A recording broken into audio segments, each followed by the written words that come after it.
alguns desses aglomerantes, eles vão estar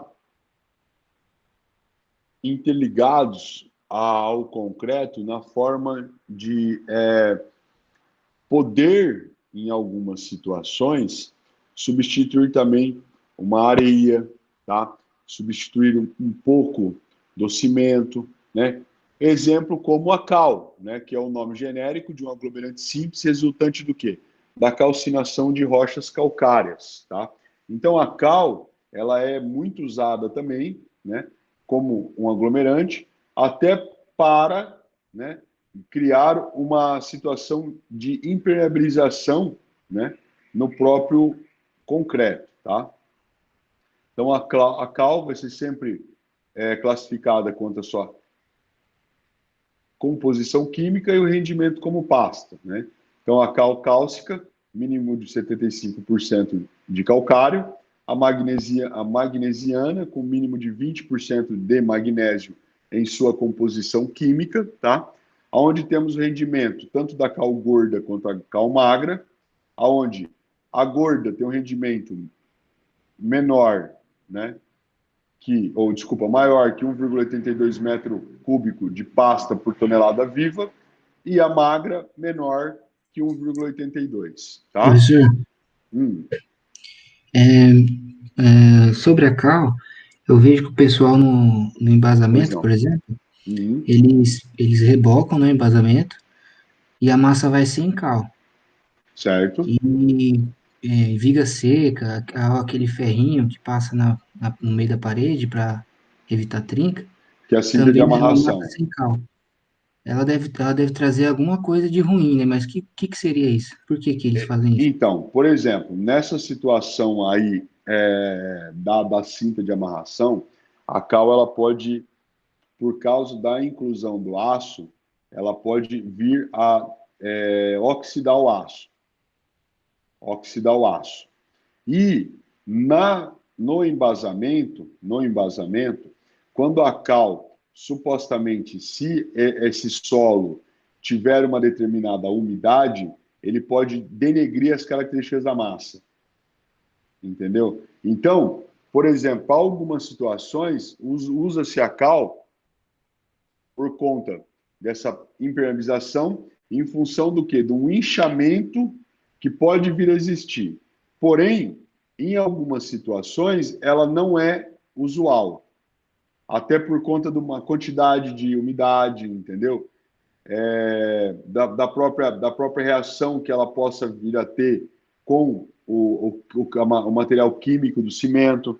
Então, ela tem um uso específico, vamos dizer assim, tá? Ainda, ó, falando em propriedades, a cal tem plasticidade, ou seja, quando se espalha facilmente, resulta o quê? Uma superfície lisa. Teste da colher de pedreiro, né? Conforme ela afixa na colher, ela acaba ficando extremamente lisa. A retração, produto que está sujeito à retração devido que a carbonatação do hidróxido realizada com o quê? Pedras de volume. Porém, a introdução desse produto em proporções convenientes reduz os efeitos de retração. Então, até conforme a quantidade que você introduz no material, em função do que? Da troca de umidade do ambiente, ela acaba protegendo mesmo ainda, tá? Rendimento, a cal cálcica oferece melhores rendimentos que a magnesiana, até por conta dessa situação mencionada, tá? Endurecimento, a cal endurece com a absorção de CO2 do ar, tá? Material ainda não endurece debaixo d'água, devendo-se ainda aplicar argamassas que contenham cal em camadas com 10 dias de intervalo entre uma e outra. Porém, gente, a gente sabe que na construção civil é difícil esperar 10 dias, né, para aplicar um outro material. Então, em determinadas situações, já não se usa até por conta dessa particularidade, que vai acabar posteriormente podendo vir a atrasar a obra também, tá? Ainda falando dos aglomerantes, o gesso, usado para uma família de aglomerantes simples, constituído basicamente de sulfatos, mais ou menos hidratados e anidro de cálcio. Então, vocês podem ver que a facilidade de se trabalhar com aglomerante é muito grande, entendeu? Que acaba efetivamente fazendo, em alguns determinados serviços, melhor para a sua execução. Ainda falando das propriedades, né, o gesso, como se encontra no mercado, o gesso é um pó branco com uma elevada finura. A pega misturada com a água, ele começa a endurecer em razão, né, da formação de uma malha imbricada, que foi aquilo que nós mencionamos um pouco atrás, de finos cristais de sulfato hidratado. Depois ainda do início da pega, o gesso continua ganhando resistência. Ou seja, o gesso ele vai adquirir resistência máxima quando totalmente seco, tá? Resistência máxima do gesso. Ainda a velocidade de endurecimento vai depender de quais fatores? Temperatura e o tempo de calcinação, tá? Finura, termos de granulometria, quantidade de água de amassamento e a presença de impurezas ou aditivos. Então, quando eu estiver trabalhando com gesso, eu não entro com aditivo, né? A relação água-cimento.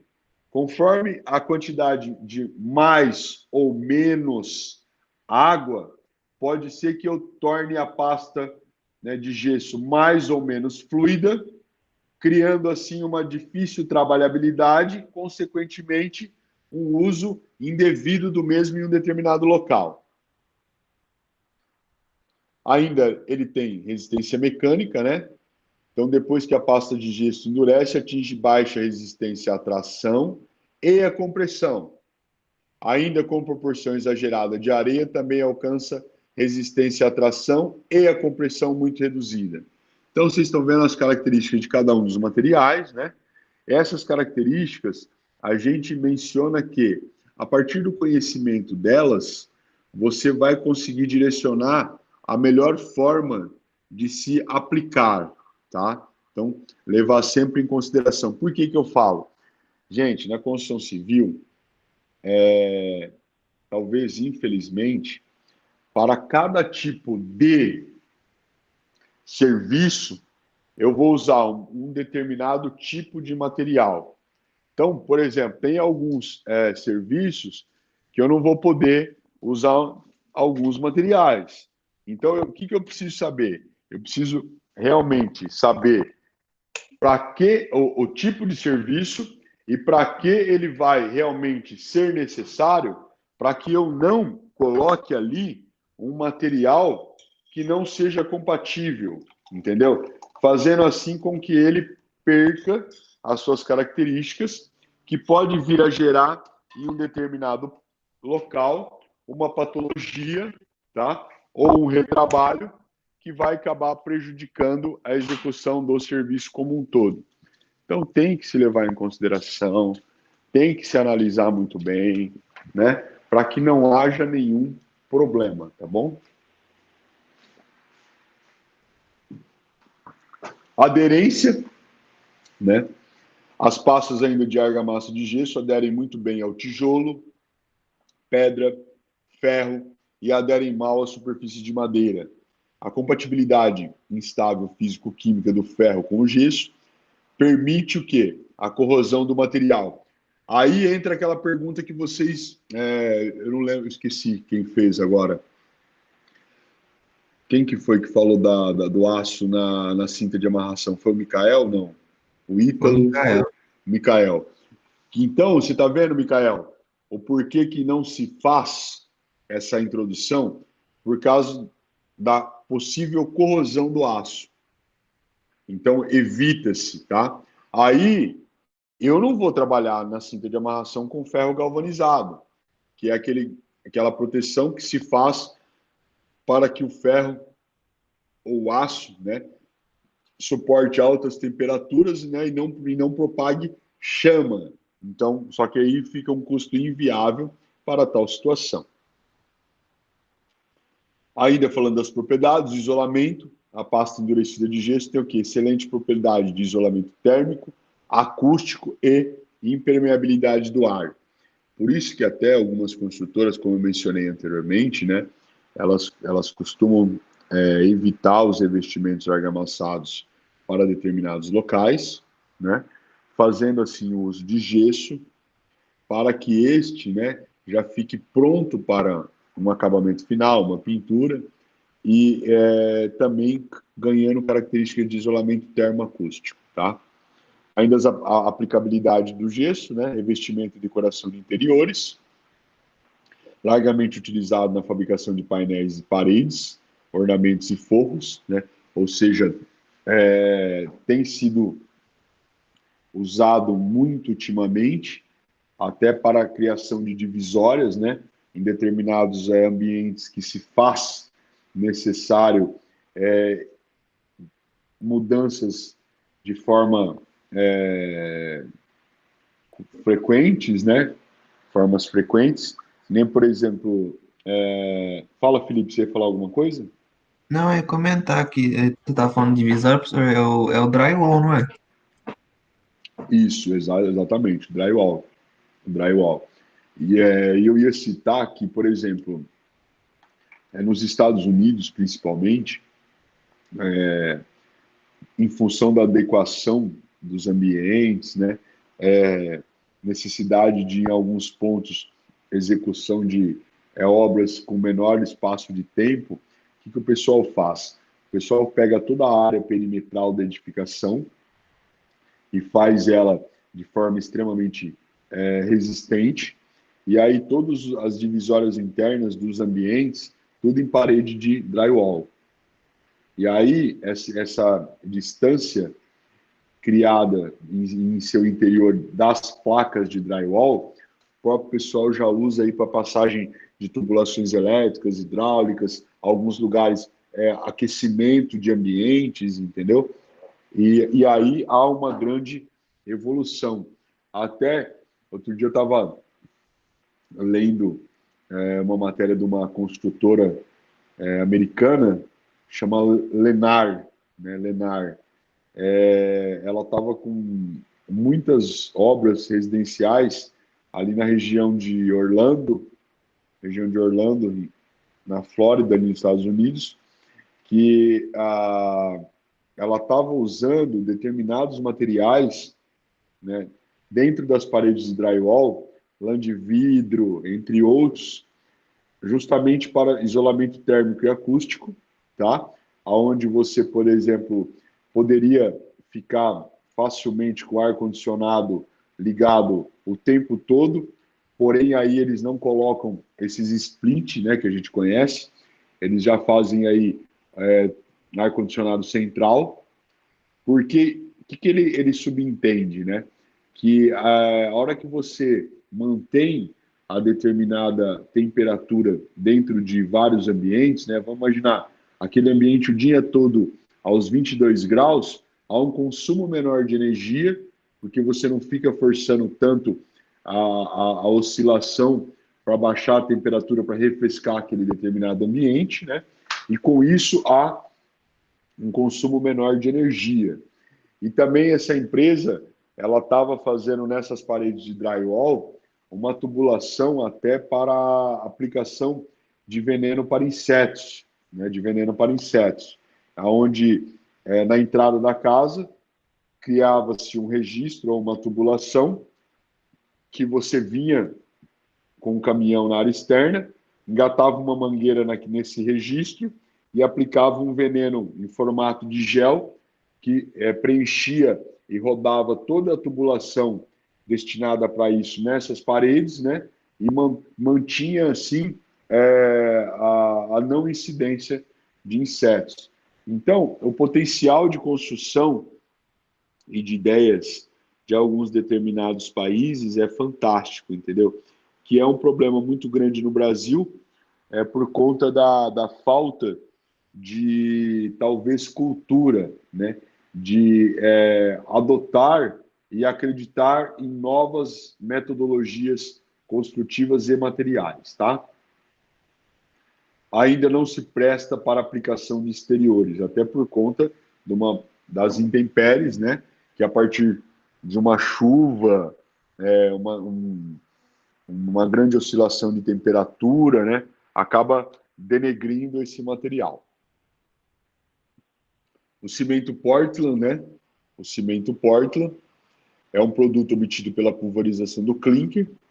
O clinker é um produto granuloso, resultante da calcinação de silicatos hidráulicos, né, de cálcio, com certo que proporção de sulfato de cálcio natural, que é conduzida até uma determinada temperatura e fusão incipiente, ou seja, uma fusão aberta, vamos dizer assim, né? Então, aí tem-se o clinker, tá? Que vai direcionar para o cimento Portland. Ainda as propriedades físicas, né? Densidade, na pasta ainda do cimento, a densidade é um valor variável com o tempo, tá? Aumentando à medida que progride a hidratação, ou seja, o próprio incidência de água, tá? Ainda esse fenômeno na natureza bastante complexo, conhecido como retração, né? Isso aí todo mundo está acostumado a visualizar, né? A própria retração e a própria dilatação dentro da construção civil, né, acaba efetivamente, né, prejudicando algumas etapas construtivas, no sentido que elas ocasionarão fissuras, né? Então, o controle da hidratação acaba sendo muito importante, tá? Muito importante. Ainda a densidade é usualmente considerada como 3,15, a densidade desse material, embora possa variar para valores menores, até por conta da sua composição química também, tá? Finura vai estar relacionada com o tamanho dos grãos do produto, onde a finura vai estar ligada à exudação, que vamos também mencionar um pouco mais à frente, e a própria trabalhabilidade, tá? Ou seja, como iremos trabalhar, tá? Ainda as propriedades físicas, né, o tempo de pega, que vai compreender o que? A evolução da propriedade mecânica dessa pasta desde o início do processo, onde ela inicia o seu endurecimento, tá?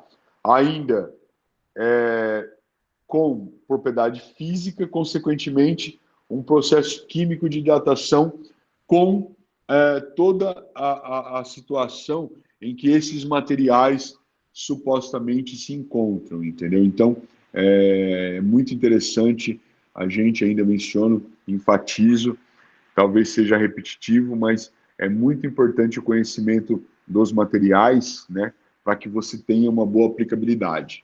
Aí não é um fenômeno artificialmente definido, né, como um momento em que a pasta adquire certa resistência, né?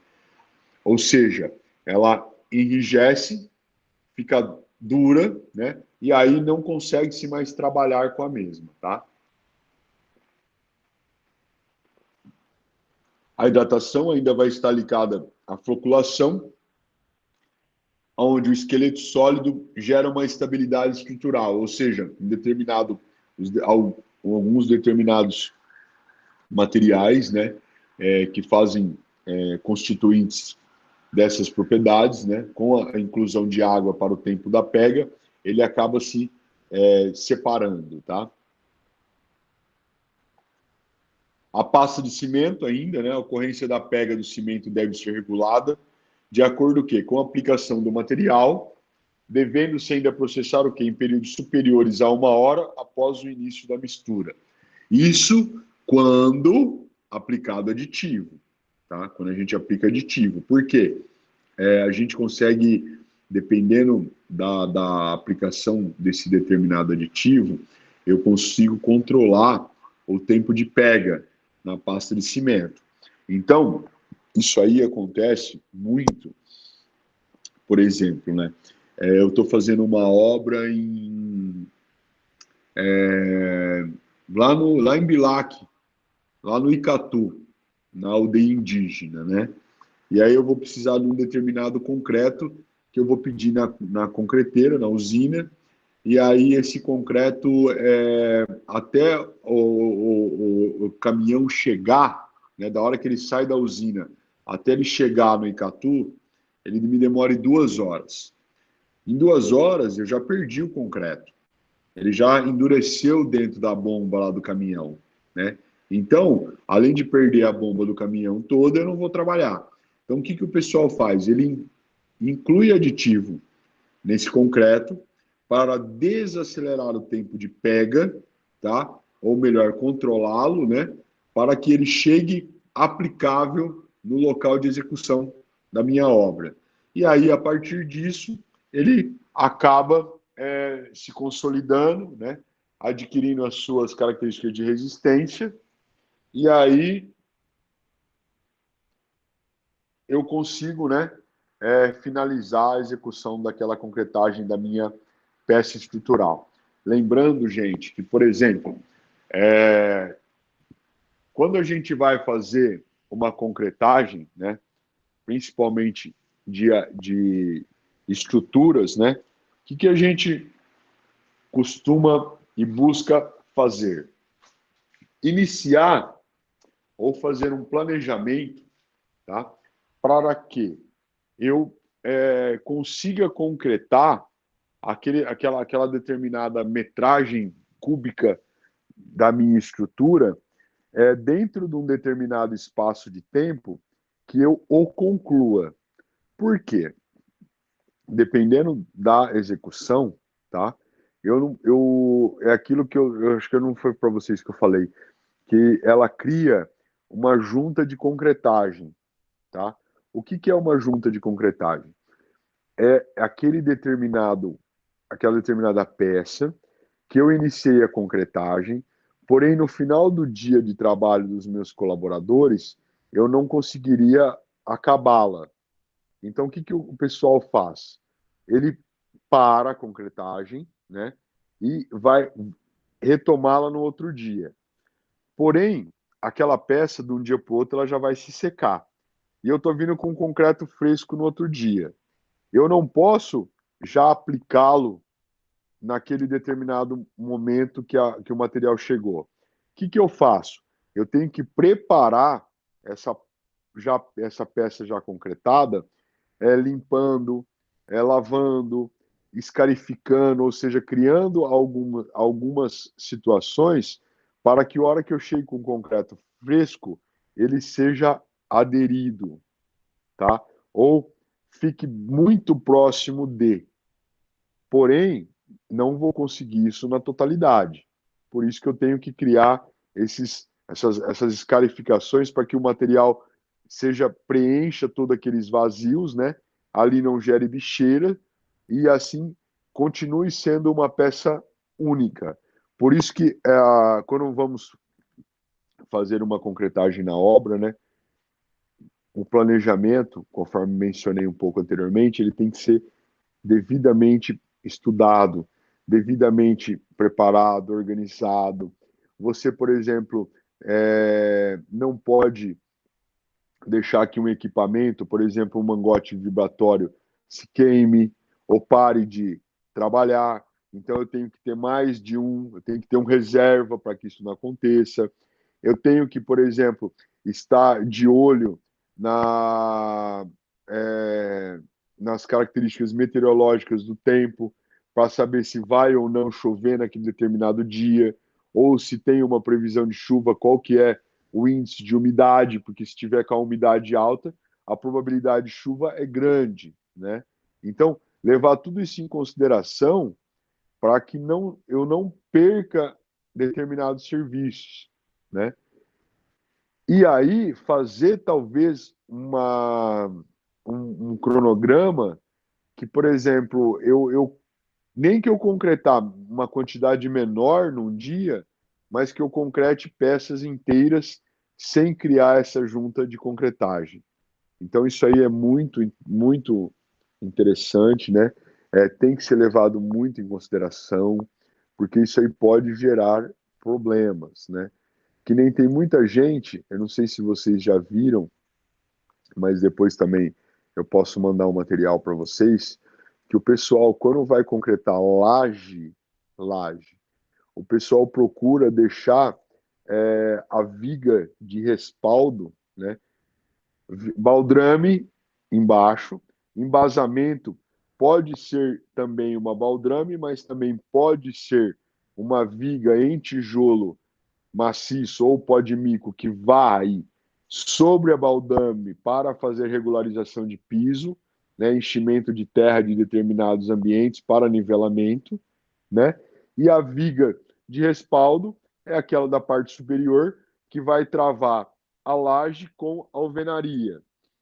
Então, em algumas situações, que o pessoal tem feito?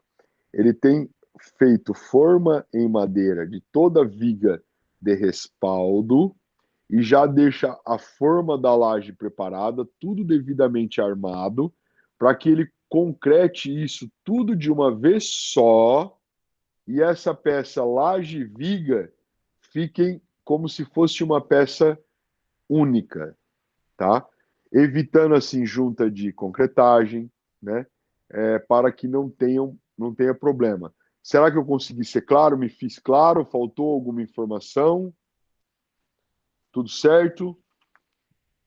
Sim, Gil. Hein, Gil, aí é que nem Pois tem não. aquele, o material, o Bianco, no caso, entraria como aditivo, poder fazer isso, para não evitar junto de...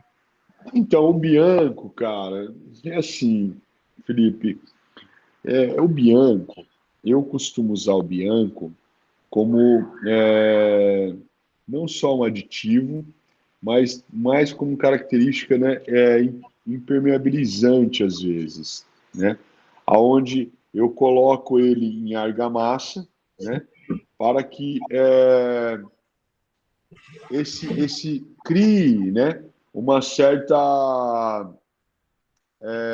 como que eu vou te falar, proteção, vamos dizer assim, tá? Uma certa proteção.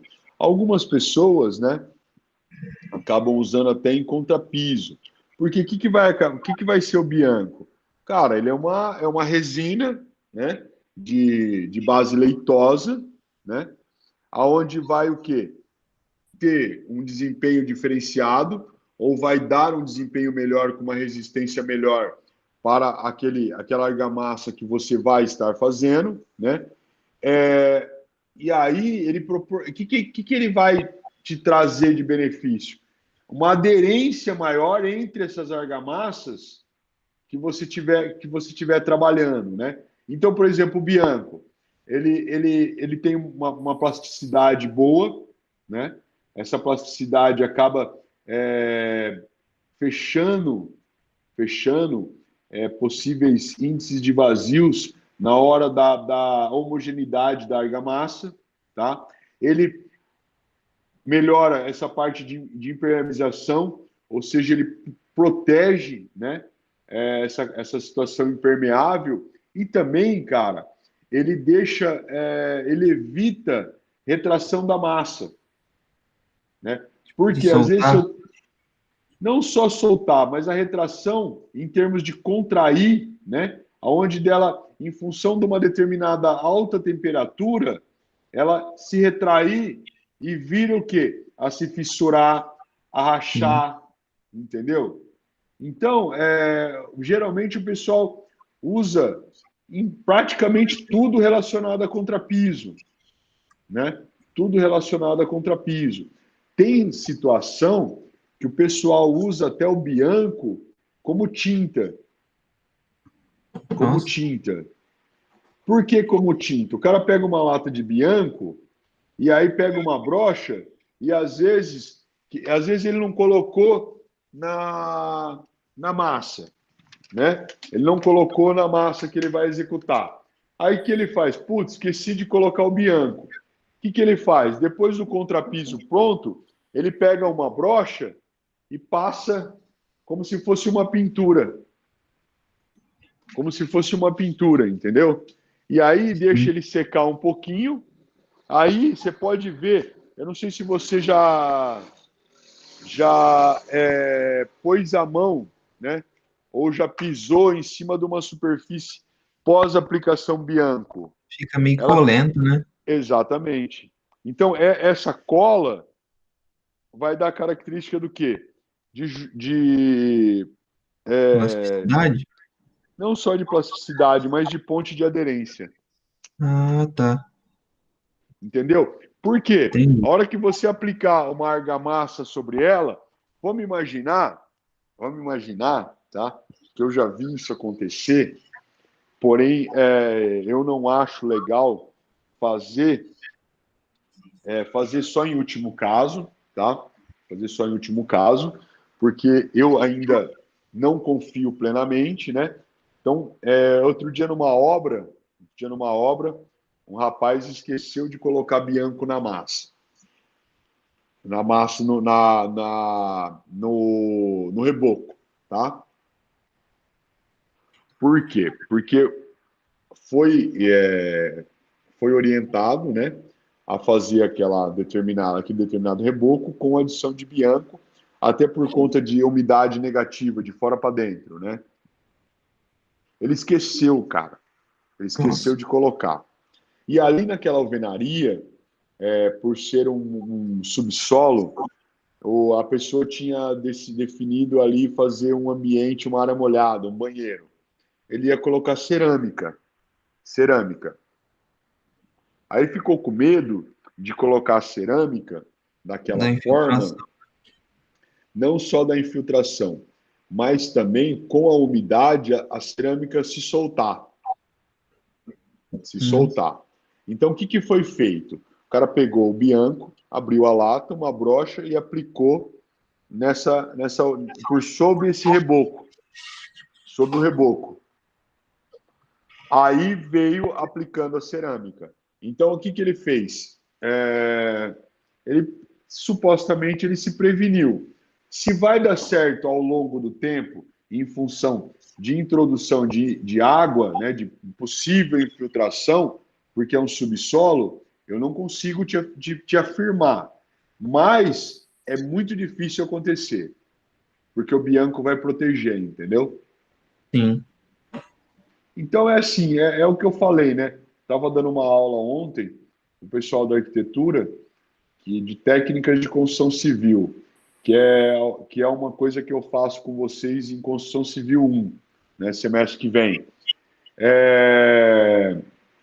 Estava falando para eles das técnicas, nossa, me fugiu, o que eu estava falando antes? Tava falando do Bianco, da parte de. Não, Tava. logo, eu estava mencionando para eles lá em técnica de construção civil, lembrei, que, por exemplo, já falei para vocês na aula de hoje até, eles ainda não conseguem, de certa forma, visualizar a escolha de um determinado material, né? Ah, tá. Então, o que eu faço? Por exemplo, em construção civil 2, que eu estou com o pessoal agora do sexto termo, eu faço um trabalho com eles, né, sobre impermeabilização. O que eu faço nessa atividade? Eu falo assim para eles: ó, pega um determinado ambiente e impermeabiliza. Ok. Depois, que é a mesma coisa que eu vou fazer com vocês mais à frente, eu peço para que você compare o material que você usou, que é uma coisa que lá em técnicas na arquitetura o pessoal não consegue visualizar ainda, entendeu? Então, eu procuro ensiná-los, indicá-los a para cada tipo de serviço, tá? Você usar um determinado material que seja específico para aquele, né? E não te dê problema. Tenha durabilidade, né? Tenha longevidade da edificação, e assim eu evito retrabalho. Então, a construção civil ela te dá essa amplitude, tá?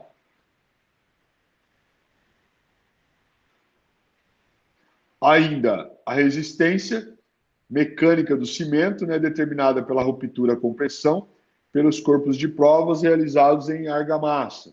E a gente também vai, se Deus quiser, em breve lá para o laboratório romper uns corpos de prova, para vocês Professor, verem. rapidinho, Pois não, Micael. do assunto anterior do Bianco, o cal, ele substitui o cal quando no quesito de reboco ou não? Então, eu particularmente vejo ele como materiais um pouco distintos, tá? Material um pouco distinto. Então, usa os Porém, dois? hã? Usa os Não, dois, então? eu usaria, por exemplo, o bianco para um piso e a cal para uma alvenaria. Porém, se eventualmente, como eu mencionei para o Felipe, né, de uma situação que a pessoa esqueceu né, a inclusão do material na argamassa, aí eu uso só o bianco de forma pura para ele criar essa ponte de aderência, Entendi. tá? É assim, você vai ver, Micael, que é o que eu estava falando, né? Ao longo da execução de uma obra, e várias obras que vocês vão executar aí ao longo da carreira profissional de vocês, vocês vão ver que, por exemplo, o material A, ele é indicado para a situação A. O material B para a situação B. Porém, se eu pegar o B e usar no A, vai dar resultado? Vai. Porém, eu não sei quanto tempo ele vai permanecer intacto. Quanto tempo ele vai permanecer, né, intacto, com resistência, sem a necessidade de uma manutenção, sem a necessidade de um retrabalho, né? Porque hoje, assim, ó, quais são os grandes problemas que nós temos na construção civil? Retrabalho, né? O retrabalho ele vai estar ligado ao quê? A uma mão de obra desqualificada ou com pouca qualificação, uso de material indevido, tanto com compatibilidade e tanto quanto quantidade de material a ser acrescido. Então, o retrabalho, né?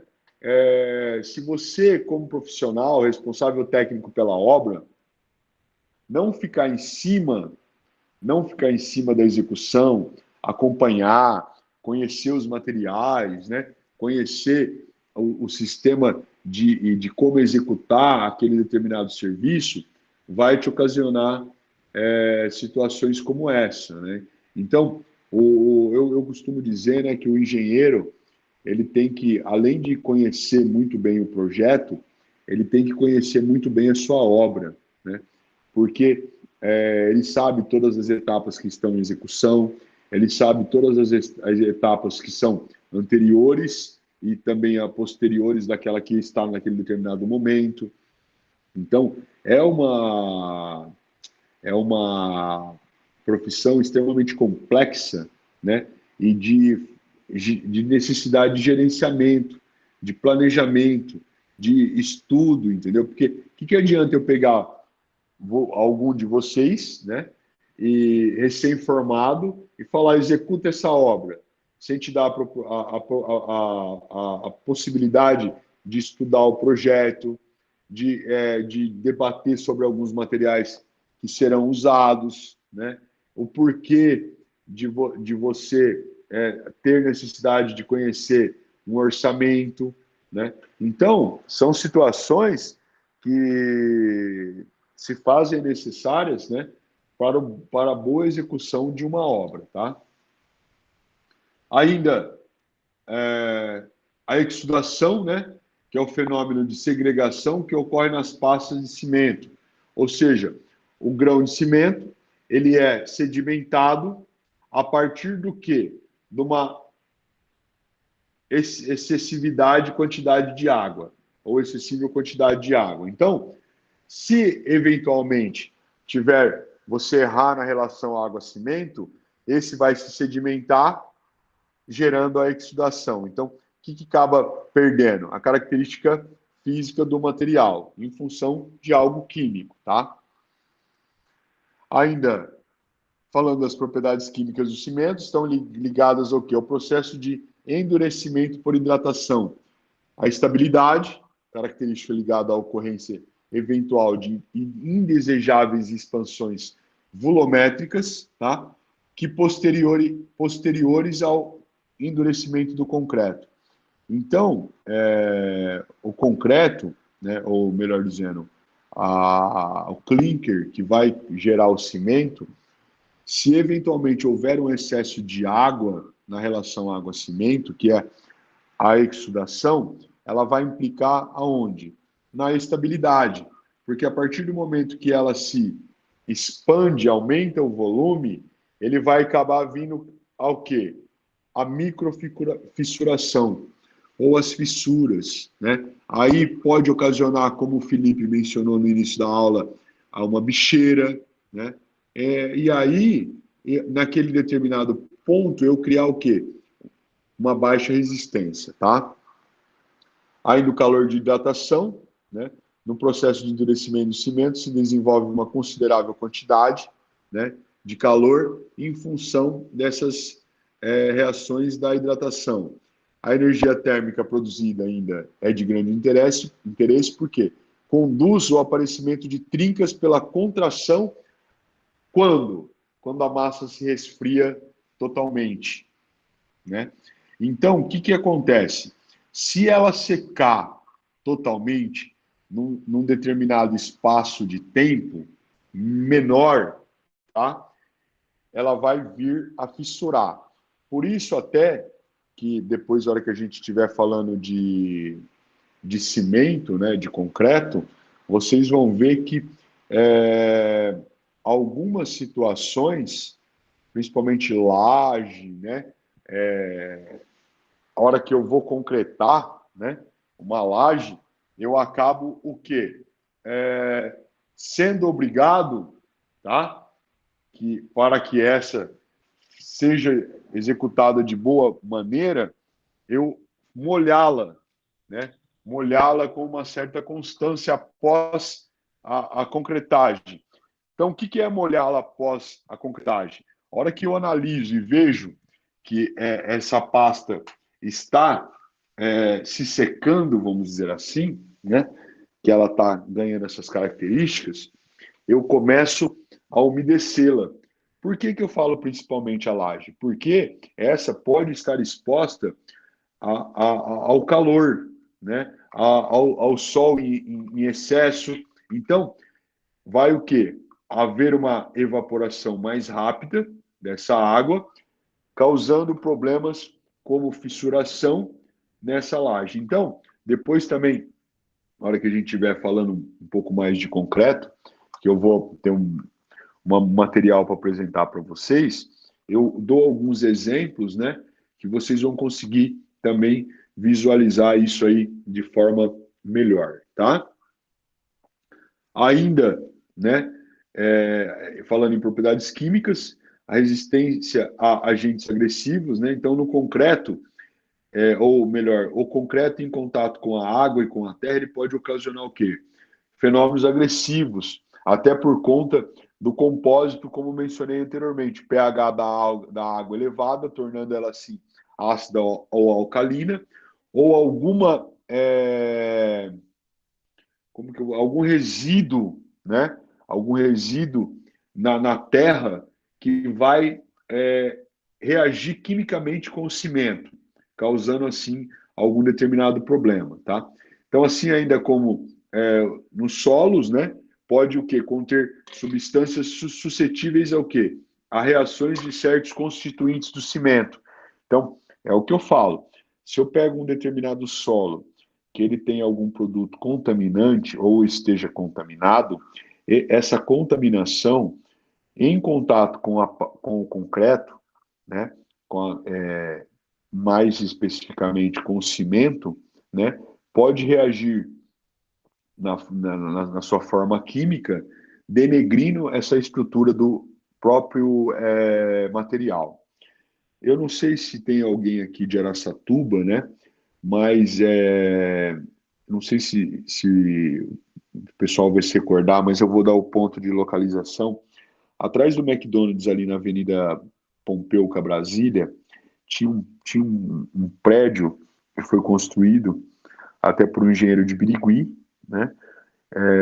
Que um colega dele de turma, que formou junto com ele, na época morava em Rio Preto, e desenvolveu um aditivo para aceleração no tempo de pega do concreto, tá?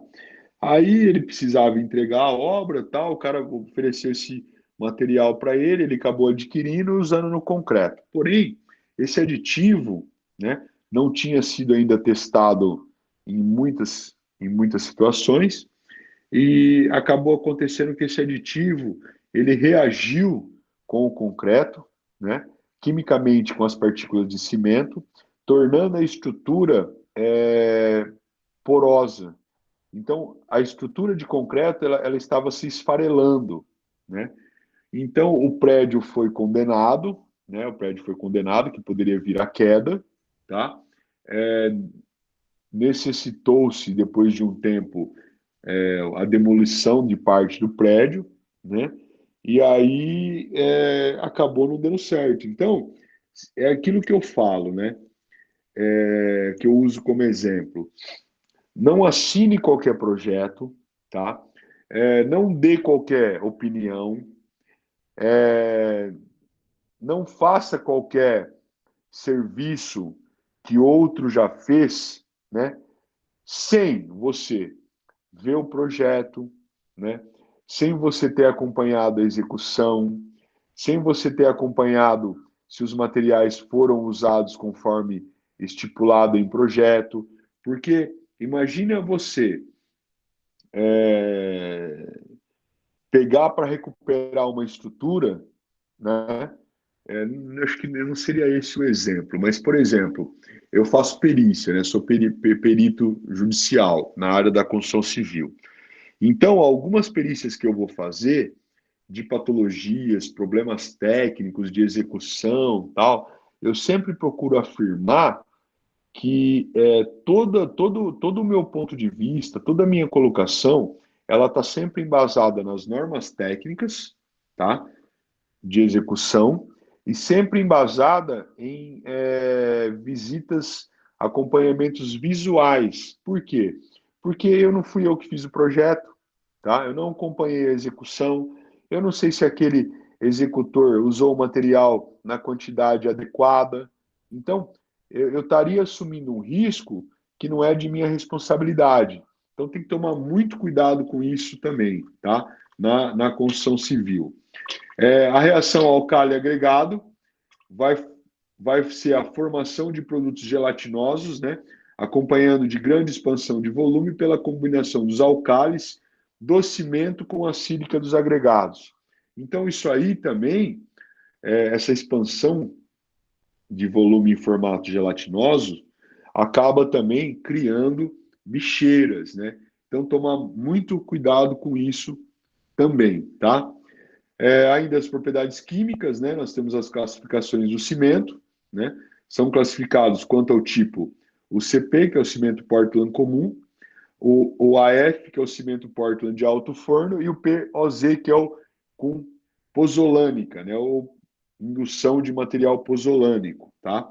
Então, ó, ainda falando sobre o cimento, o armazenamento dele vai exigir, quanto aos tipos de cimento, eu ainda também vou mencionar mais sobre isso com vocês e as usabilidades, tá?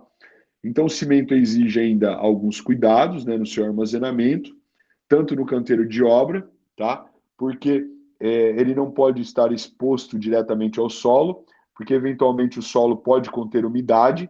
Contendo umidade, a sacaria que envolve o cimento, ela não é devidamente suportável de água, né? Fazendo assim com que o material se reaja, podendo vir ao endurecimento, né?